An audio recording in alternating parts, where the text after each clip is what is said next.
listening to the X-Zone Broadcast Network, www.xzbn.net. Radio's authority on the world of the paranormal and the science of parapsychology, celebrating 25 years of broadcasting around the world and to the great beyond.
The Science of Magic with Gwilda Wiyaka is largely an opinion talk show. All opinions, comments, or statements of fact expressed by Gwilda Wiyaka's guests are strictly their own and are not to be construed as those of the Science of Magic or endorsed in any manner by Gwilda Wiyaka, Relmar McConnell Media Company, its affiliated networks, stations, or employees.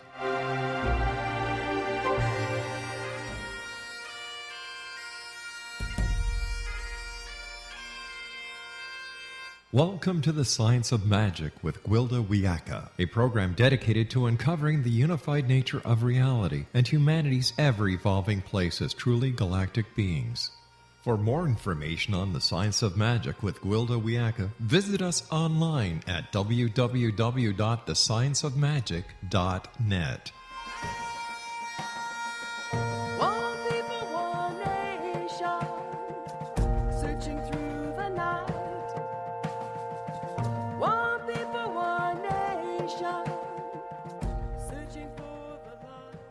Welcome to the Science of Magic, a place where science and magic come together to transform fact into evolving truth.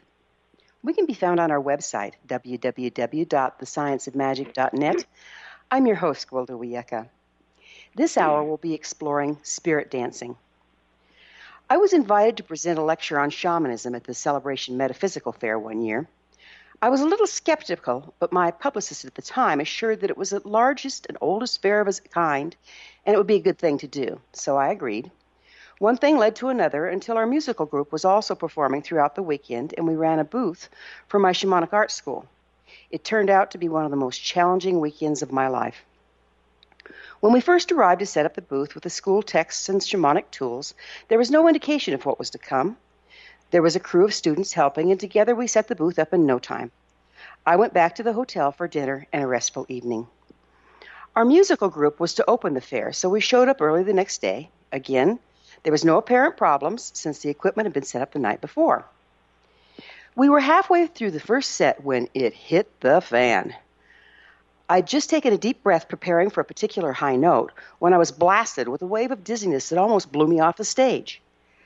I managed to pull myself and the song together, but the waves of vertigo continued to worsen until it felt as though I was on a ship at high seas. I would have feared there was something seriously wrong with me, except when I looked over at my friend who was singing harmony. She was absolutely bilious. The cameraman wasn't looking any better, so apparently they were experiencing it too. After the set, I walked into the main showroom, and the problem became obvious to the trained eye.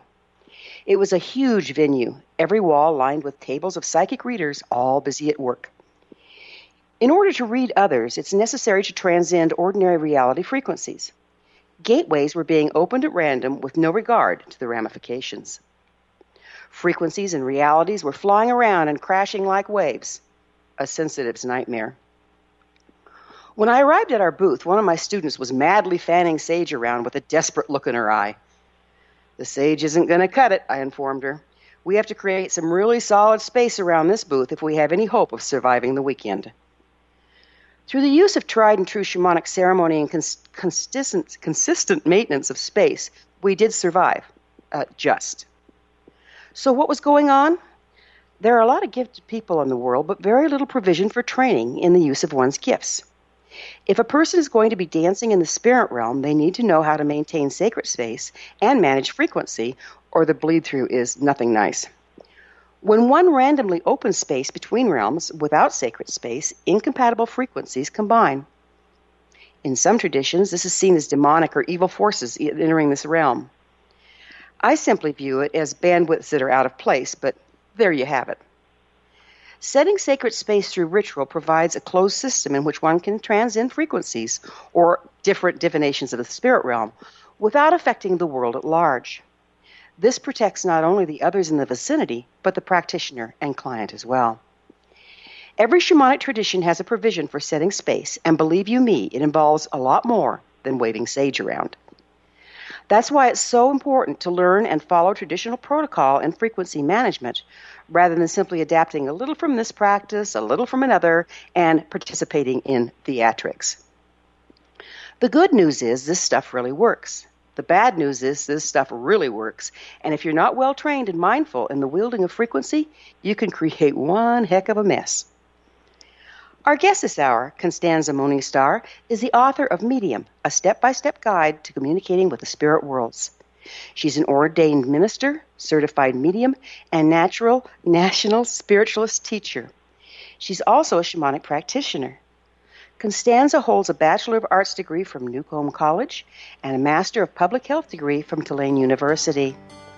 I will introduce Konstanza and explore her views on mediumship, clairvoyance, clairaudience, clairsentience, psychopumping, or helping the dead to cross, and shamanism after this short break.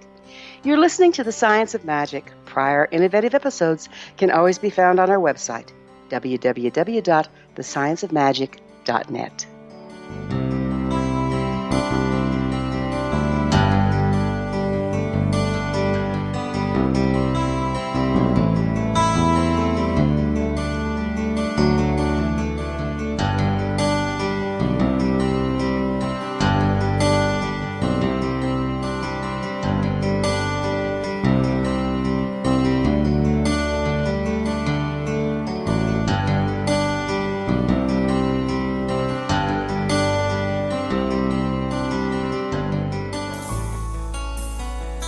Afterlife expert Roberta Grimes was the first one to say that dying can be fun. Now her best-selling book, The Fun of Dying, is available in stores worldwide. So if you wonder whether death ends life, how it feels to die, or what heaven might be like, The Fun of Dying was written for you. And if you have always been afraid of death, or if you worry that your life has no meaning, let The Fun of Dying ease your fears and bring new meaning to your life. Nothing said in The Fun of Dying is based on the teachings of any religion. Instead, Roberta draws on evidence to explain how death happens, how it feels, and what comes next. A lot of the best death-related evidence was produced in the first half of the 20th century. When it is put together with recent discoveries, it tells a consistent and amazing story. Roberta Grimes blogs and answers questions at robertagrimes.com. Her wonderful book, The Fun of Dying, is available on Amazon and at stores worldwide wherever books are sold. You're listening to the X-Zone Broadcast Network, www.xzbn.net.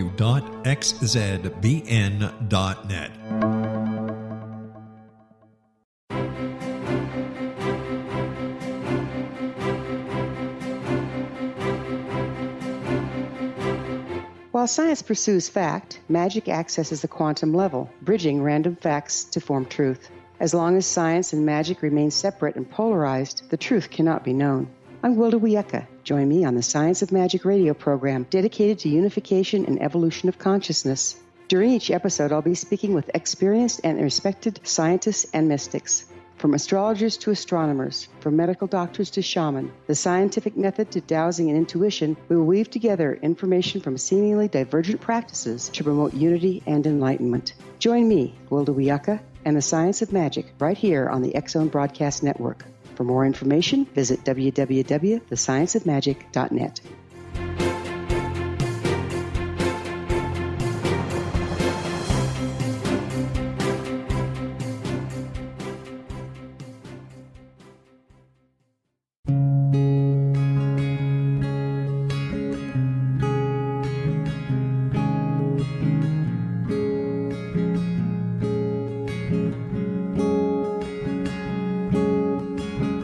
Star began to demonstrate a metaphysical connection to the spirit world as a little girl. Her family noticed the connection, but it was a great-grandmother who told the family that Linnea was indeed gifted. The great-grandmother, who was also gifted, felt that Linnea had indeed inherited these attributes. It has been noticed that oftentimes such things are passed down through the generations. Linnea was also born with a caul, a thin white membrane across a newborn's face. Legend has it that if the baby is born with this caul, the child will have second sight, or what we call psychic abilities. Linnea Star does past, present, and future, and has the gift of prophecy. It is written within scriptures that if you are able to give factual information, and prophecies indeed come true, the gift indeed comes from the divine realm. Linnea Star does large interactive groups as well as private gatherings. For more information on Linnea Star or to contact Linnea for a one-on-one consultation, visit her website at www.linneastar.com. That's www.linneastar.com.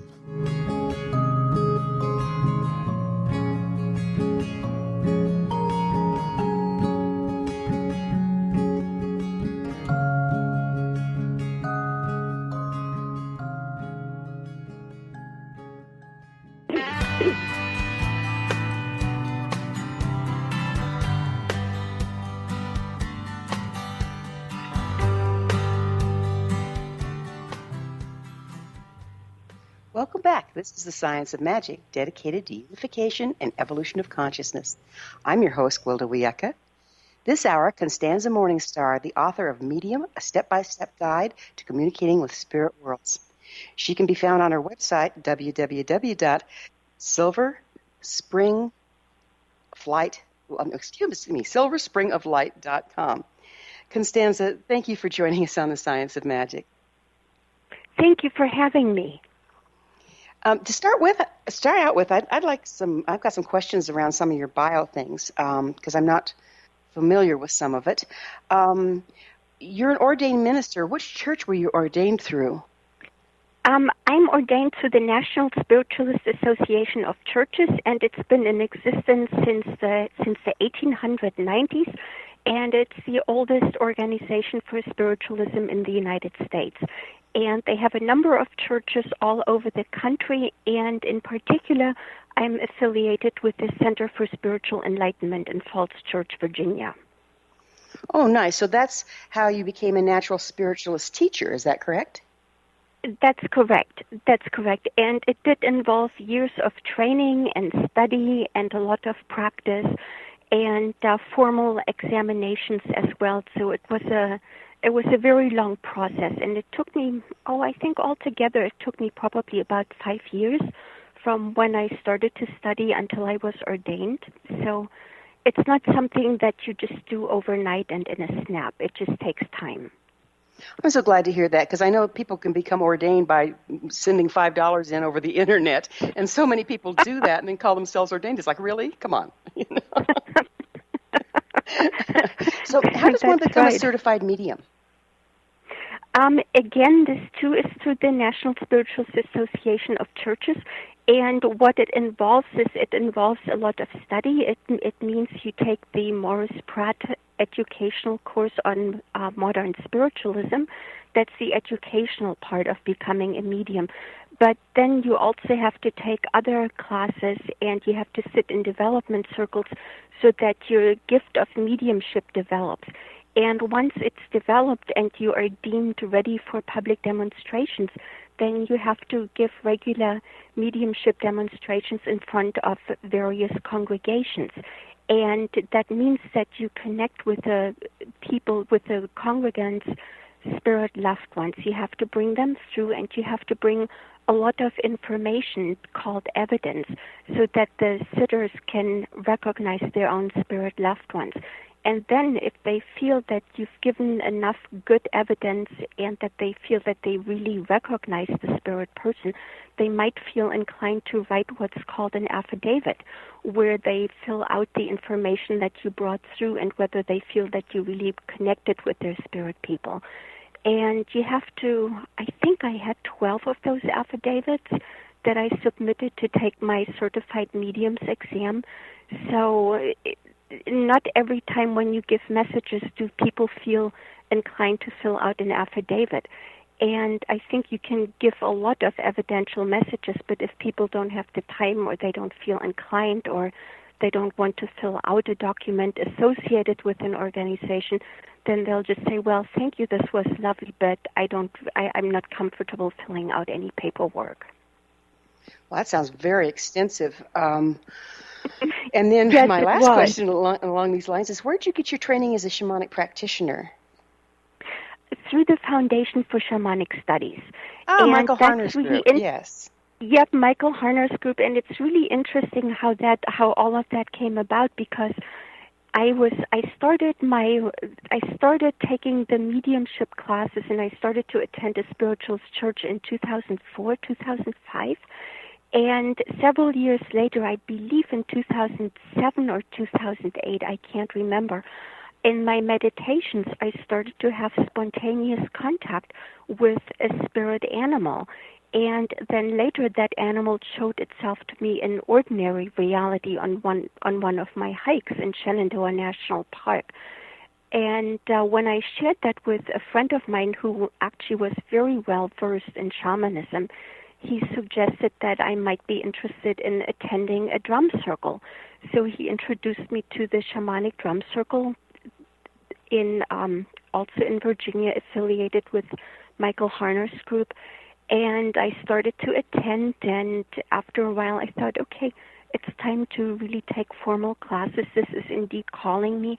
And of course I found that as medium, if you can communicate with the spirit people, you can definitely communicate with power animals and with the helpers of the shamanic realms. Well, it sounds like a marriage made in heaven, if you will, the being able to be a medium as well as have the checks and balances of the shamanic way. Would you mind telling us the difference between a shaman and a shamanic practitioner? Well, my understanding, and I call myself a shamanic practitioner, the difference is shamans usually are people from traditional societies who are recognized in their societies as shamans. And I feel that here in the Western world, we have largely lost those traditions, and the Foundation for Shamanic Studies has very much helped us in reintroducing these traditions and training people and reconnecting us with those traditions. However, I would feel that it would be presumptuous of me to call myself a shaman. I feel more comfortable saying that I'm a shamanic practitioner simply because I use shamanic methods in my healing work with clients. It's very well put. I have to say I'm of the same mind. I couldn't agree with you more. And so how do you employ shamanism in your mediumship practice?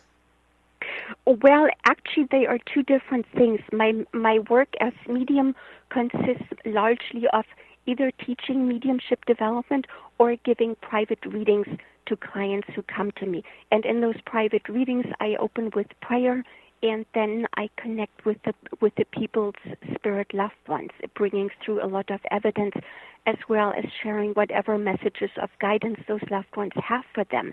Now, in my shamanic practice, that is a healing practice, and it largely consists of soul retrieval. It also consists of spirit release, because on occasion, I do have people who feel that they might have a spirit attachment or they're concerned about spirit activity in their homes. And in that case, I would use shamanic techniques basically to clear the property of those visiting spirit people or undesired spirit people. Do you feel that we are in a position to make that discernment, that they do or don't belong there, or how do you figure that out? Well, to me, it usually is a matter of a shamanic journey where I would travel to my spirit helpers and I would ask them, I would say, okay, what's going on here? What's going on at this address? Is there a problem or what's the nature of it? And if there are spirit people who have been causing problems for the clients, then usually what the spirit helpers would do is they would bring in the loved ones and the spirit helpers of that entity. And together we would convince the spirit person that they are no longer in a physical body, they have died, and it's time for them to be reunited with their loved ones on the other side. I've never seen a spirit person that, when they were reconnected with their own spirit loved ones, who wasn't ready to go. So it's not a matter of me making the decision. It really is a collaboration with the spirit helpers, and I do feel they very much work with the soul who is affected by this. So in other words, I don't think that anybody is forcibly removed. It's very much a matter of making them realize where they are and that they could indeed be in a better place. Very beautiful. So what you're speaking of there is psychopomp work, or helping the dead to cross. Did you have some formal training in that? Again, it's something, well, my training in psychopomp work, it very much came to me actually through my work as medium. And what happened is that on occasion I would be in a development circle, for example, and I would become aware that there would be a person who needed help. And once it was a friend of mine who had just died a few weeks earlier. He came to me because he was very, very upset because there were changes that were made in his home, and he was very much against those changes. And he was also upset with his children because his children weren't listening to him. They ignored him. And it just very quickly became clear to me that he had died, and he didn't realize that he had died because his passing was very sudden and rather unexpected at that time. So I just ended up talking with him, and I explained to him what happened to him. It took about 30 minutes, but then he went off to convince himself of the reality of what I had shared with him, and he came back months later to thank me for the help that I had given him. And then, of course, there were other people who would come to me over time. So I feel that this is really something that was brought to me from the spirit world, and I very much feel the spirits and my spirit helpers, they were the ones that trained me in this. You know, I'm glad you mentioned that, because I've found a lot of my training, you know, particularly I've been at it 40 years here, but a lot of my training anymore really does come from the other side. That the teachers that I've had here, we kind of ceilinged out together, and but my training does continue, and that's such a beautiful provision to know that there are spirits out there willing to help you as long as you're intending to service other people or to serve other people. What do you mean by facilitating healing on both sides of life? Well, it basically, facilitating healing on both sides of life.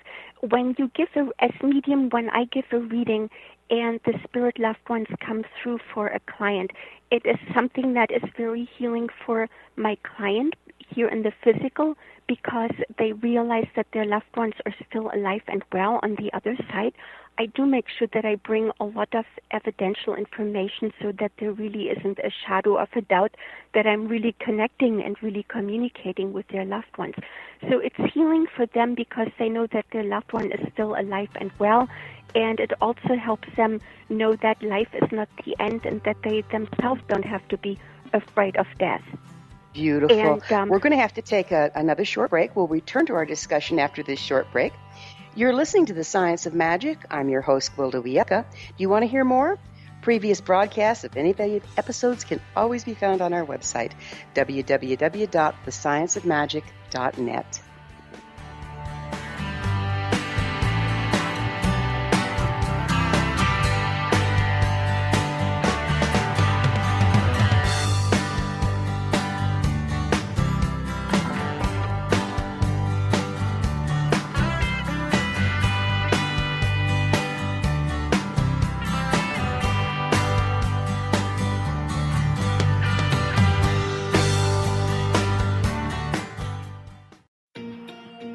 Wouldn't you love to know the secret to everything?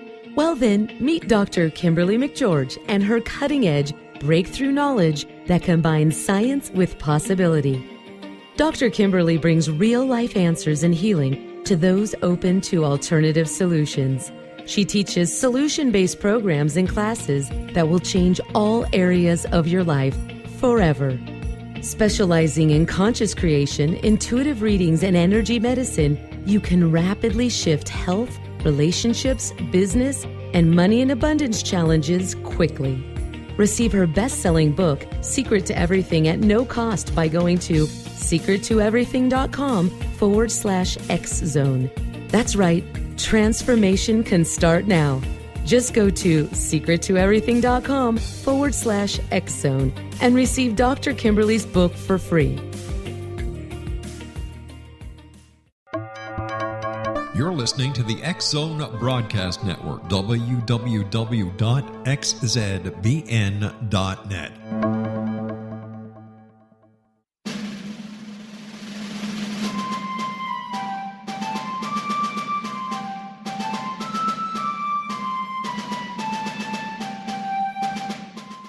Thomas Jefferson was a Burgess of 27 when he met Martha Wales Skelton, a 22-year-old widowed heiress who was fondly called Patty by her family. They were married on January the 1st, 1772, and they took up residence in a cabin on the building site on top of a Virginia mountain that Thomas had named Monticello.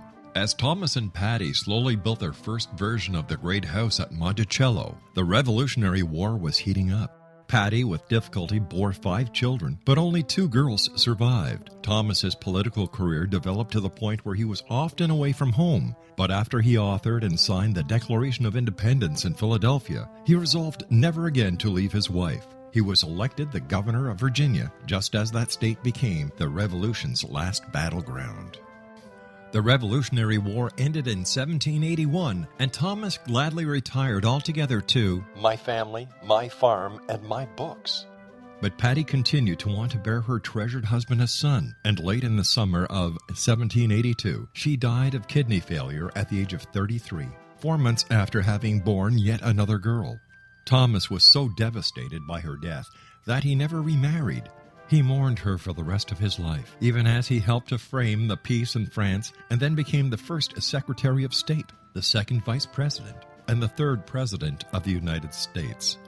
This story is true. Thomas Jefferson was such an obsessive letter writer and record keeper that we know where he was and what he was doing nearly every day of his adult life.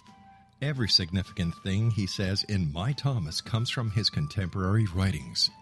My Thomas by Roberta Grimes is now available at Barnes & Noble, Costco, Target, Books A Million, Hudson Booksellers, Kmart, Walmart, Sam's Club, Walgreens, CVS, and online at Amazon.com. You can visit Roberta Grimes online at www.robertagrimes.com.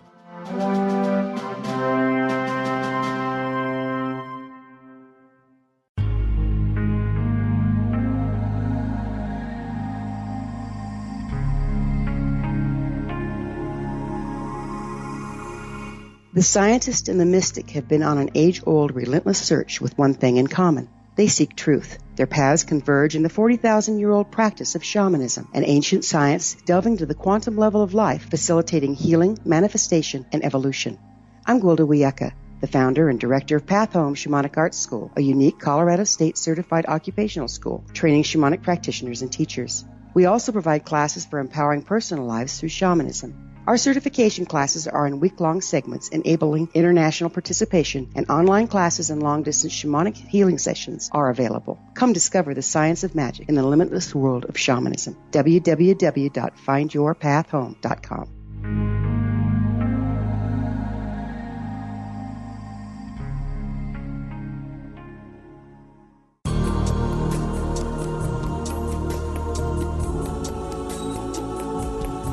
Unwilling to be the government's deadly assassin, gifted psychic Kahara Mitchell went AWOL and ended up buried under rubble in the wake of a great tsunami. She regained consciousness far from Earth on the medical ship of a Daguerrean intergalactic fleet. Has she been rescued or abducted by aliens? The Chalice of Carrie, Kahira O'Donnell's latest paranormal science fiction romance, is the passionate story of an Earth woman and her destined mates, twin kings from another galaxy. Kahara uses her gifts fighting alongside Lords Rom and Ra in a war that will determine the destiny of galaxies. The Chalice of Carrie by Kahira O'Donnell is now available at KahiraO'Donnell.com or at Amazon.com.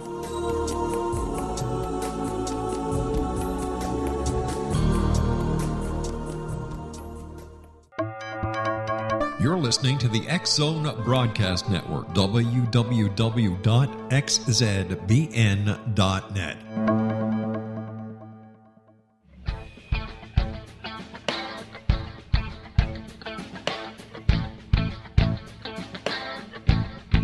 What happened in Benghazi is revealed by Nicholas Genix, author of Obama, Islam, and Benghazi. He informs the American people that President Obama deceived them by advocating a strong foreign policy prior to the 2012 presidential election, and Hillary Clinton supported this deception. As the title infers, there is a connection between Obama, Islam, and Benghazi.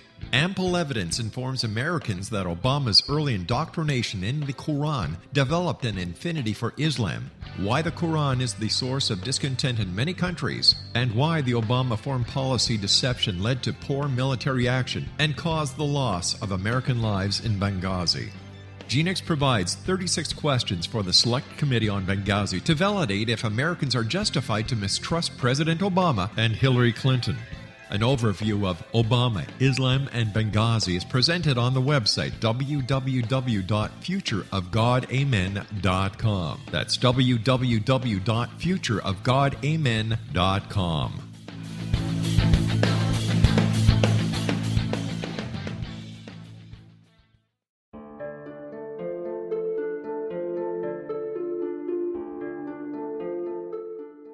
Annie Callahan, dedicated to negotiating a position for Earth within the Daguerrean Coalition, had trained for 3 years to become an Earth ambassador. Yet, the very eve of her arrival at the capital ruling planet, she is claimed as destined mate to an oversized, mating-maddened vamp who swears he will never release her. Lord Aztaran, king of the Macian sector, has waited over 900 years for his destined mate. Having found her as an alpha vamp, he is unable to relinquish Annie, virtually holding her hostage until he can claim her. Yet Macians cannot survive without their mate's love. How could he strip her of her citizenship, her ambassadorship, and her freedom and expect to win her heart? With All That I Am by Kahira O'Donnell is the latest book in this exciting series, The Daguerrean Chronicles, guaranteed to keep readers coming back for more. With All That I Am by Kahira O'Donnell is available on Amazon.com and KahiraO'Donnell.com.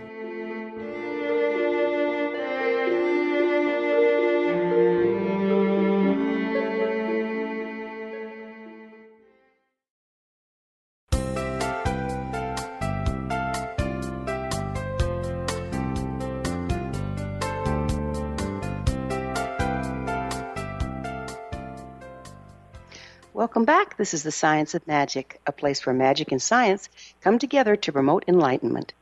Visit us online at www.thescienceofmagic.net. I'm your host, Gwilda Wiyaka. Our special guest this hour is Konstanza Morning Star, the author of Medium, a step-by-step guide to communicating with the spirit worlds. She can be found on her website, www.silverspringoflight.com. Konstanza, we were talking about psychopumping and all that fun stuff, and I have a question for you. Have you ever experienced or heard of where someone is trying to help the dead to cross and the dead decides to hop on them and not go to the other side? I can imagine that could happen. I don't have experience with that. I know that is something that has never happened to me, but I feel if you're not well trained and if you're not well grounded and if you're not well connected or well merged, as shamans would say, if you're not well merged with your power animals, I can see that you could wind up, quote unquote, picking up an errant spirit. So again, it's something that you have to do with preparation and with intention and with deliberation. I feel if you work in that way, then you are protected. But I think if you're sloppy or tired or cutting corners or distracted, I think that is when you put yourself at risk. Absolutely. And, in keeping with the teaching at the beginning, how do you set up space in order to assure that we aren't getting sloppy and that we are protecting those around us?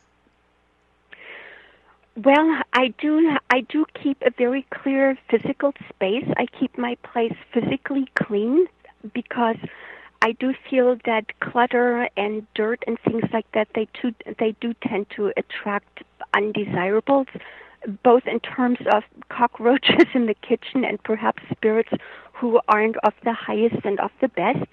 And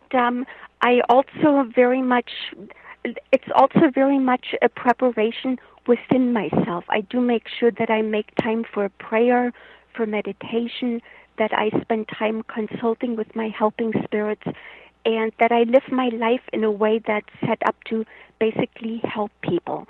So it's very much a matter of cultivating a positive attitude and a positive frame of mind within myself, where I'm forgiving with people, where I give others the benefit of the doubt, and where I basically try to be a positive person of service to others.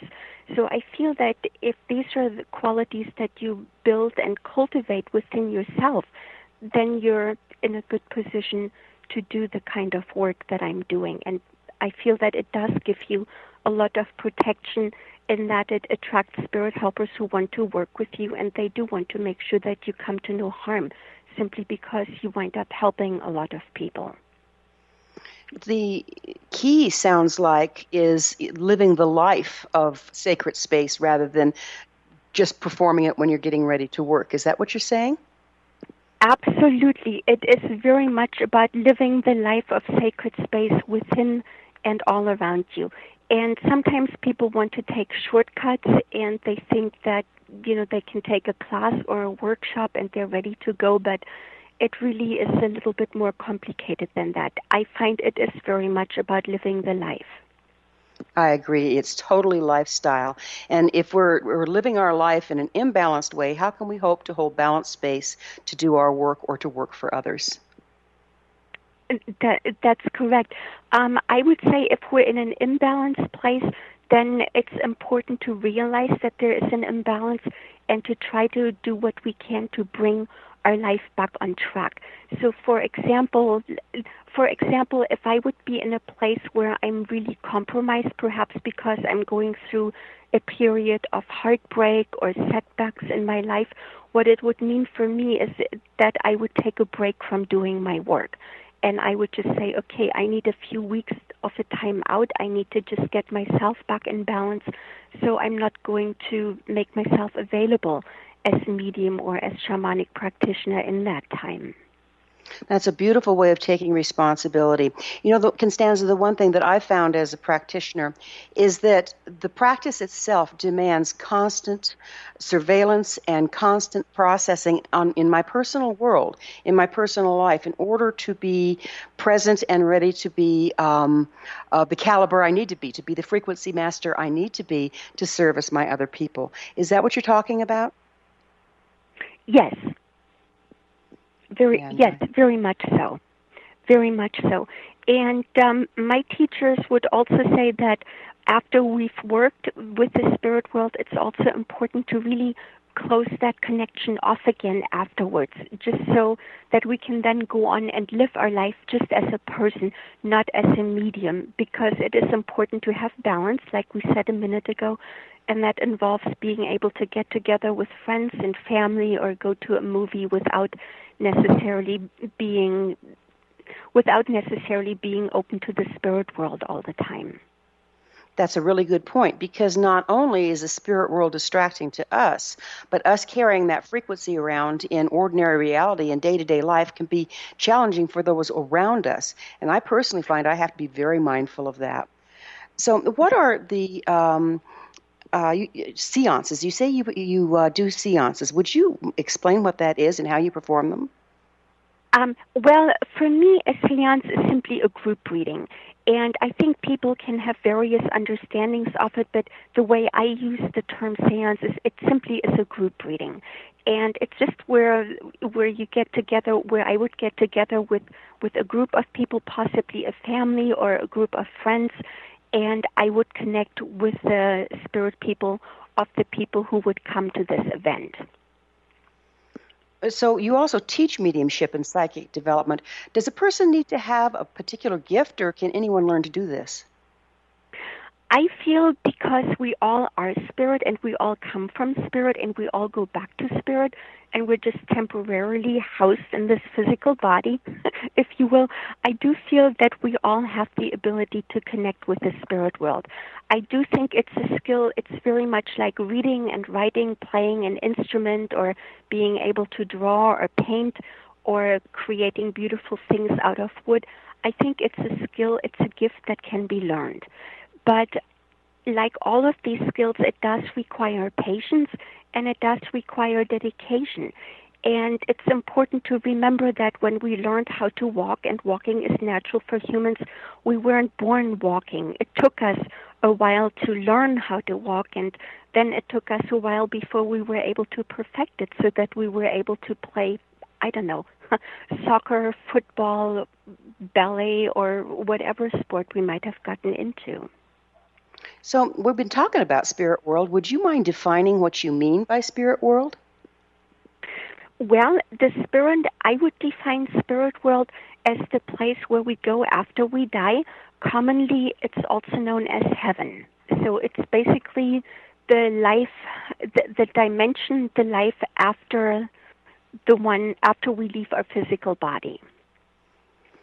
Oh, okay. So that's pretty expansive, isn't it? If you consider all the different practices, like the Tibetans believe in the bardo, Catholics probably call it purgatory. There's all sorts of different frequency levels between us and heaven. But you're talking about all of them, is that correct? Yes, that is correct, and you are absolutely right. There can be different layers. There are different strata in the spirit world. Spiritualist forerunner Andrew Jackson Davis in the 19th century talked about the fact that there are various layers. He perceived 7 different ones, and the lower levels of the spirit world, they would be what you would consider the lower realms of the astral world, the areas closest to Earth where the energy is densest, and that tends to be the place where spirits would be who might not have realized that they have died, and they can get stuck in that area. And of course, then there are the higher realms, and basically where you wind up is based on the type of person that you've been in life. If basically you were a kind person who tried to help other people and who didn't exactly go out to harm others, then you would wind up in a different place of the spirit world than perhaps people who were mass murderers, or maybe the Hitlers or the Saddam Husseins of this life. So in other words, we would wind up in different areas, but not because anyone condemns us to those areas, but because that is where our mindset is. In other words, we would wind up with people, surrounded by people who would have the same mindset and attitudes as we have. Got it. Well, we're going to have to take another break. We'll be back on the flip side of this short break. You're listening to The Science of Magic, the place where altruistic professionals of science and the esoteric create common ground for the betterment of our world.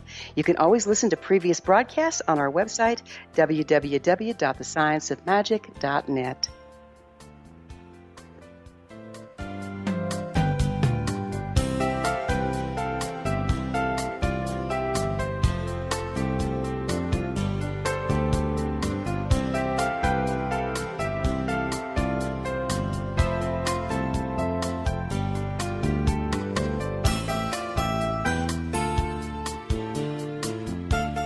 Little children aren't the only ones afraid of the dark.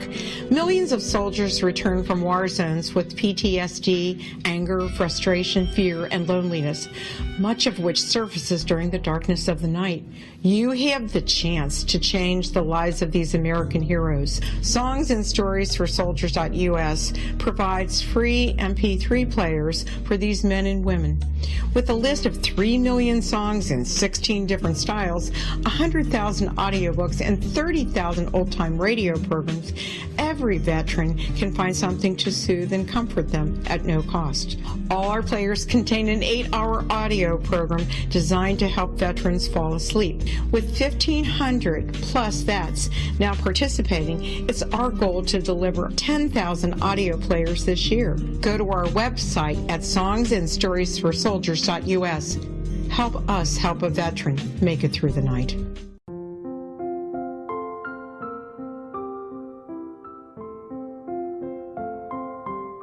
I am Dr. Carl O'Helvey, founder, president of a new cancer foundation focusing on evidence-based physical, mental, and spiritual interventions, including natural cancer cures, prayer, meditation, affirmations, nutrition, and other related holistic cancer prevention and cure modalities.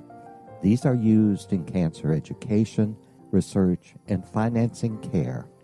I ask for your help to continue this important work by donating at www.holisticcancerfoundation.com.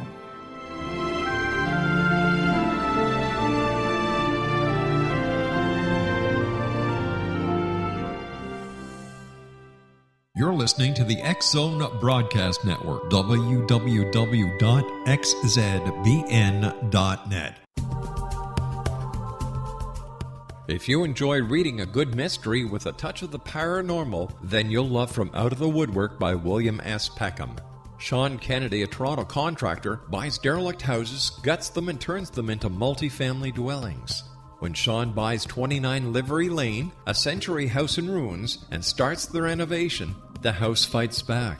He is visited by ghosts of owners past. His visions are triggered by touching an oak mantle, reading a faded letter, opening an old locket, or opening a brand new casket in the basement. These visions will take you on a trip across southern Ontario from Niagara Falls to Toronto to Kingston. From Out of the Woodwork is now available in paperback and on your favorite electronic reader. To order your copy of From Out of the Woodwork, go to www.williamspeckham.com. That's www.williamspeckham.com.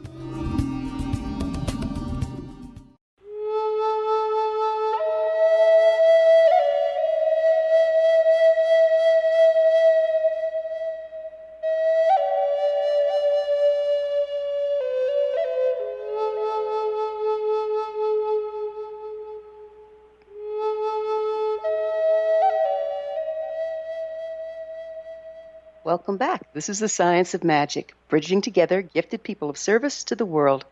Our website is www.thescienceofmagic.net. I'm your host, Gwilda Wiyaka. Our special guest this hour is Konstanza Morning Star, the author of Medium, a step-by-step guide to communicating with the spirit worlds. Visit her website, www.silverspringoflight.com. Welcome back, Konstanza. And let's just start out with you telling us where people can find your books. Right now, well, the book will be released on August 8th by Llewellyn Worldwide, and it will be available through the Llewellyn website, through Amazon.com, Barnes and Nobles, and all the places where you'd normally buy books. Great. And here's another question for you. I would like you to tell us, what are the big six spiritual senses, and how do you define them? Okay, well, first of all, there is clairvoyance, and that is the ability to perceive the visual impressions from the spirit world. That's the one sense that everybody always wants to have. Everybody wants to see the spirit people. And then there is also clairaudience. That's the ability to hear the sounds and voices from the spirit side of life. Then there is clairsentience. And clairsentience is the ability to feel the physical conditions as well as the emotional makeup of the spirit people. And it also involves the ability to smell and taste the foods and to smell the scents from the spirit side of life. And the ability to smell is called actually clear olfaction, and clear gustation is the sense of being able to taste the foods from the spirit side of life. And finally, we also have what's known as clear cognizance. And clear cognizance is when suddenly you know something and you know it so thoroughly you just know it. It's just a knowing where you don't know where it comes from, and it can be complex concepts that you suddenly know and understand, or it can be insight and knowledge about a situation that is unfolding. So, but it's clear. It's basically the knowledge of things without input from the mundane world. So it's not something that's based on inference. It's just something that just very suddenly comes to you out of the blue. You know, as you're speaking, I realize that I work within all of these. But what I've noticed about them is it's almost seamless for me in that I'll smell something and I'll think it's something in my clear environment, but as I get to looking around, I realize, no, actually, that is somebody's aftershave, and there's nobody here wearing aftershave, so who's in my space? Is this what you're talking about with clairsentience? Exactly. It's just fascinating, and it does seem so when seamless. You're with people, for also, example, if you the get writings together I do with or friends anything tend to come you're to me in the middle of the great, night, and I have an entire writing kind of delivered to me in my sleep, and I just jot down a few words, and then it comes back. So that's also another one of these things that you're talking about, right? That's correct. Yeah, and we all have access to this. How do you suggest we develop it more fully? The best way to develop this is basically to get away from the noise of the mundane world and to turn off the TV and internet and get away from our tablets and iPhones and basically spend time in silence, in meditation. So meditation is really something that helps because it just helps clear the static and the turbulence and the interference from around us. And it is something that just opens us up to the higher frequency, if you will, of the spirit world and of the spirits around us. So I find that it's absolutely indispensable to spend time in meditation every day. And all the mediums that I know, they meditate several times a day.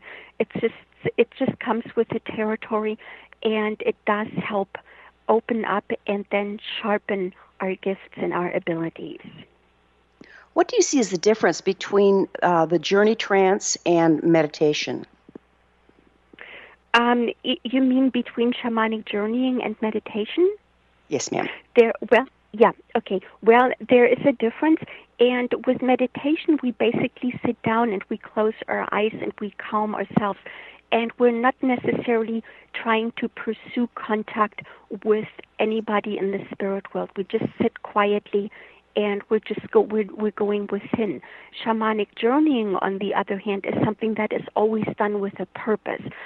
In other words, we go to the upper world or lower world to consult with the spirit helper about X, Y, and Z, or to accomplish a certain goal.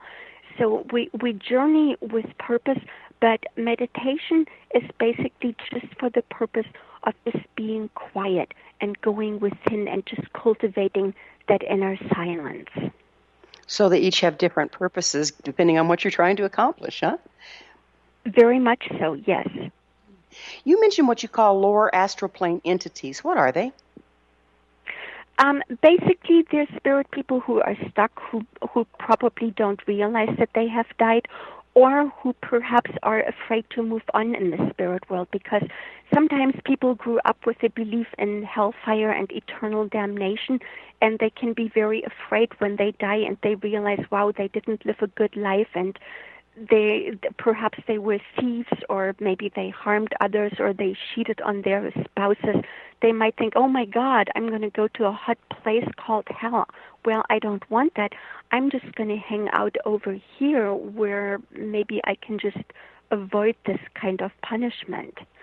And in that case, that would be a spirit person who would need to be convinced that there is no such thing as hell, and that indeed that they're stuck, and that it is safe to move on, and to basically make them realize that when they move on, they're going to be met with spirit people and with helpers who have a lot of love and who have a lot of compassion for them, and who are willing to help them get whatever healing they need so that they can better themselves and evolve in the spirit world.